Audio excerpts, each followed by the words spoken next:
I love those questions. They're so broad. Who am I? Like, I feel like when I have like a Lion King moment, like, you don't even know who you are. Like, who am I today? Who am I? Now, there's a song. No, so I'm Emma G. I'm a singer, songwriter, entertainer, musician, author of the book My Life, My Songs, My Healing, and a youth empowerment coach through songwriting and music.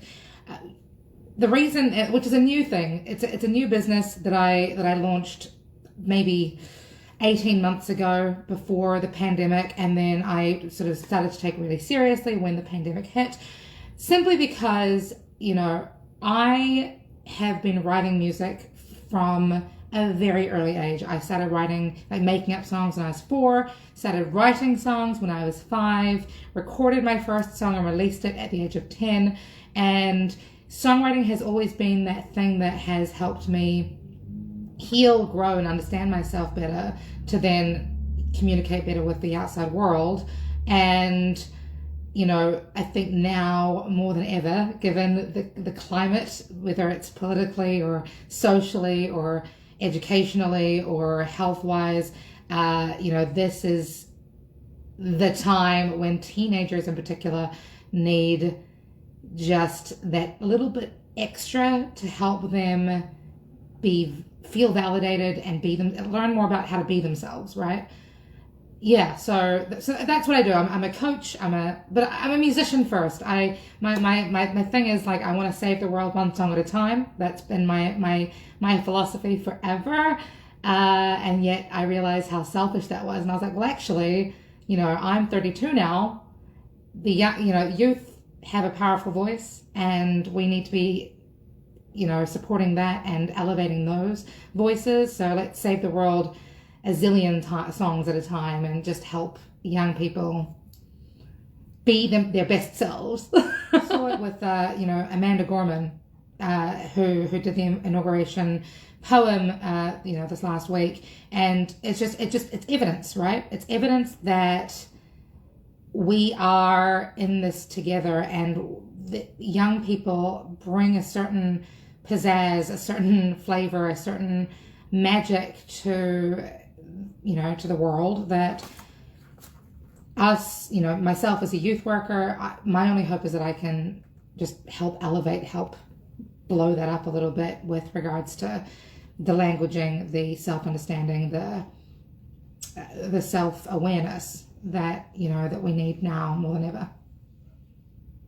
The society that we seem to have built, specifically in America, and I know that you're in Canada, you know, in the Western world, in the developed world, and I fucking hate saying developed world because I grew up in 2 different countries, New Zealand and Fiji is considered an underdeveloped world, but yet the amount of happiness and gratitude that Fijians have compared to your typical American is, you know, America pales in comparison. So it depends on what your idea of development means. But I think it's complicated because I was born before the internet, and so the internet came to New Zealand, I think, when my mom was ahead of the game when it came to getting the net hooked up, but we didn't get the internet until I was 7 or 8, and so I'd already established like a sense of who I was, right? I knew on my 5th birthday that I was going to be, and I'm not kidding, I made a list of being a counselor, a teacher, a mom, a rock star, and a fashion designer. Now, I haven't got children, but I've definitely been a youth worker for a long time. I've definitely been a teacher for even longer, and I've certainly been writing and recording music for more than half my life. So, you know, it's that sense of identity, I think, is really something that I was blessed with as I was growing up. However, anybody who was born in the last, 15 years has had to kind of grapple with figuring out who they are, how they fit into the world, alongside things like MySpace, Bebo, Facebook, TikTok, Instagram, Twitter. Not that Twitter's really a thing for young people, but you know what I mean. So we've drowned out this ability for young people to actually just have honest conversations with themselves, because we've become addicted to this highlight reel of everything's fucking perfect all the fucking time. And so there's no honoring your true feelings. There's no honoring your true hopes, your fears, your dreams. It's all just like, look at me, I'm on a beach, or look at me, I'm, hustling on the grind, whatever it is, and we forget that we're not fostering that health anymore, that mental, emotional health anymore. So we've got these young people growing up with no outlet, and that was my thing, is I didn't feel like I had an outlet, so I turned to songwriting. I turned to the only way that I knew how. And this is coming from somebody who's, I had my first brain surgery at the age of 4 months. I was first sexually assaulted at the age of 5. I have been raped twice in my lifetime, sexually assaulted multiple times, have been in domestically violent relationships. I've been homeless. I have lost friends to suicide. I've been suicidal myself. I have had drug addiction, and I'm a pretty well put together human being, and I'm incredibly blessed. My mother did a lot for me, and so now we're seeing this trend of not just young people who are either less fortunate, or the other extreme are so fortunate that they don't have that, they still lack that connection because their parents are busy, or because they've got too much money that they don't know what to do with, or they're trying to keep up with the Joneses, or there's all these things. So when you give them an opportunity to express themselves in a way that's really authentic and real, like songwriting, that's when the powerful shifts can happen for them. And that's why I really hold what I do to a high regard, and why I love what I do so much, because I'm able to help foster their well-being, their health, their emotional health, their mental health, their even their physical health, because when you're down, it impacts severely on your physical health. So that's why I do what I do. Sorry, that was a very roundabout way to answer your question. Does that go? I think there's a definite shift recently. Sorry, I've got a cat on my lap, so that's why my shoulders keep moving. She's like, oh, you're sitting down? Let me just love on you real quick. But I think there's two parts. Like, one is we're learning as a society, and I hate saying as a society because I'm speaking specifically to American society, at the white American society specifically. And because I think a lot of other societies, like I mentioned before with Fiji, for example, being an exception to the rule, is that, we as a society are only just beginning to realize and recognize and celebrate that it's okay to not be okay, right? And that it's okay to be vulnerable, and that it's okay to feel the feelings, and it's okay to break, and it's okay to not be your perfect self, because you've got the rest of your community to support you. Or you've got God to support you, or you've got, your family to support you. We don't necessarily, like, American society tends to be very much like we've got it together, we've held our shit together, and how dare you break, right? So that's part of it. The other part of it is that I think we also have sold ourselves this lie that we need to be perfectly put together in order to contribute to the world, right? And in no way am I saying that isn't ideal. You can't come to a relationship and be like, oh, you complete me, you're my other half. Realistically, 2 holes make a better whole. Yeah. But But in saying that, that still doesn't mean that you can't give yourself room to grow, room to breathe, room to develop yourself. So that's why songwriting can be so wonderful, because it allows you to recognize the holes in yourself, share those holes, because that's a weird way to put it, share those holes, but share those indiscrepancies, shall we say, share those parts of yourself that are maybe a little bit darker than you wanted to share, but do it in a way that is empowering. And that's one of the magical things about the alchemy of music and songwriting, is that the process that I take my students through, my clients through, is that we not only write songs about real shit, but we write songs in a way that's empowering. So, I've got one client who recently was telling me all about how they're scared about, especially in isolation, because isolation is so, lonely and scary and depressing for young people. And so she's talking to me about like, oh, I don't know what my friends are saying about me behind my back, and it's so hard because I don't see them and their body language and da da da.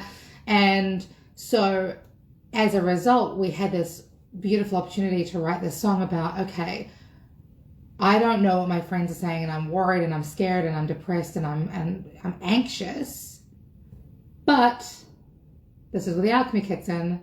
But I love myself and I'm doing the best that I can, right? So writing a song about like, okay, so I may not be good enough for them, maybe, but I'm good enough for me, and ain't I the shit, like, isn't that awesome? Because I'm awesome, you know what I mean? So that's the great thing about songwriting, is that we can literally rewrite the narrative in a way that's empowering, because everyone likes music. You can go to a TED Talk, you can listen to a podcast, and you can do whatever. But when it comes to, and which is great, I love TED Talks, I love podcasts, I love everything. I specifically just ordered an iPhone so that I can get involved with Clubhouse, for example. But,